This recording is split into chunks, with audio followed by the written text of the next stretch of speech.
এখনো পুরোপুরি ঘুমিয়ে যাওয়াতে যায়নি। এরকম শুধু আজকে তবু আগে খাওয়াচ্ছি বলো, আগে খাওয়ালে যদি ঘুমিয়ে পড়ে কি বলবো? বাবার কোলে ঘুমিয়ে পড়ছিল শোনা।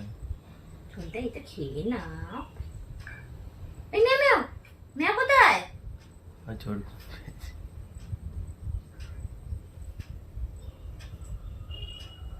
অর্ধেকটা খেলাম।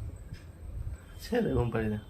আমি তবু ওকে খাবার টাইমটা আগে করলাম, যে খাইয়ে দিই, ঘুম পেয়েছে। ও ছোনটা বুগু, বুগু, তুমি ঘুমিয়ে পড়েছো? সত্যিকারে ঘুমিয়ে পড়েছে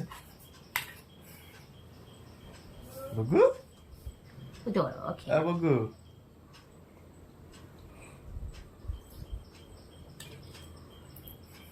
ঘুমিয়ে ঘুমিয়ে কে খায় রে? খাই তো, অনেকে খাই। ঘুমিয়ে দুধ খেতে না? দুধ খায়, ঠিক আছে, লিকুইড ঠিক আছে। না না, খাবারটা দেবো না, ঘুমিয়ে খেলে। ঘুমিয়ে খেতে হবে না, এই খেলে স্টপ করে দাও, আবার যখন ঘুম দিয়ে উঠবে আবার খেয়ে নেবে। কি অবস্থা, কি অবস্থা। বুগু, বুগু, আবার পাতা দেবে। তিথি, এই পিপি এসছে, এই পিপি এসছে, নাক ডাকছে। নাক ডাকছে। কি অবস্থা, কি অবস্থা, নাক ডাকছে বাচ্চাটা। থাক, ঘুমিয়ে পড়ে।